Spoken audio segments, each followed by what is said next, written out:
ಶಿವಮೊಗ್ಗ ನಗರದಲ್ಲಿ ಗೋಪಾಳದಲ್ಲಿ ಶಿವಮೊಗ್ಗ ವಿರೂಪಾಕ್ಷ ಅವರಿಗೆ ಫೈಟಿಂಗ್ ಟಗರು ಕಣ್ಣಿಗೆ ಬಿತ್ತು. ನೋಡಿ ಎಷ್ಟು ಚೆನ್ನಾಗಿದೆ ನೋಡಿ ಫೈಟಿಂಗ್ ಟಗರು. ಸಾಹೇಬ್ರೆ, ಟಗರನ್ನು ಸಾಕಿದ್ದೀರಲ್ಲ ನೀವು, ನಿಮ್ಮ ಹೆಸರೇನು? ನಿಮ್ಮ ಹೆಸರು? ಇಬ್ಬರು ಸ್ನೇಹಿತರಾ? ಹಾಂ. ಎಷ್ಟು ಕಡೆ ಗೆದ್ದಿದೆ ಇದು? 5 ಜೋಡಿದೆ. 5 ಜೂಜು. 3,000 ಬೆಟ್ಟಿಂಗು. ಎಷ್ಟು ವರ್ಷದ್ದು ಇದು? 1 ವರ್ಷದ. ನೀವೇ ಬೆಳೆಸಿದ್ದ ಇದು? ಮರಿಯಿಂದನು. ನಿಮ್ಮ ಮಾತೆಲ್ಲ ಕೇಳುತ್ತೆ. ಒಳ್ಳೆ ಕೊಂಬಂತೂ ಭಾಳ ಸಖತ್ತಾಗಿದೆ ಕಣ್ರಿ, ಸೂಪರ್ ಆಗಿದೆ ಕೊಂಬು ನೋಡ್ರಿ. ಹಾಂ, ಅರ್ಧ ಲೀಟ್ರ್ ಮೊಟ್ಟೆ ಹಾಲೆಲ್ಲ ಕೊಡ್ತೀರಾ? ಮೊಟ್ಟೆ ಎಲ್ಲ ತಿನ್ನುತ್ತಾ ಅದು?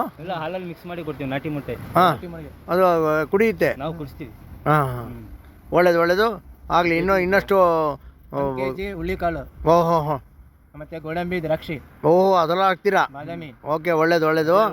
ಇನ್ನೂ ಹಲವಾರು ಇದನ್ನ ಗೇಮ್ಗಳು ಗೆಲ್ಲಿ ಅಂತೇಳಿ ನಾನು ಶಿವಮೊಗ್ಗ ವಿರೂಪಾಕ್ಷ ಹೇಳ್ತಾ ಇದ್ದೀನಿ. ನಮಸ್ಕಾರ.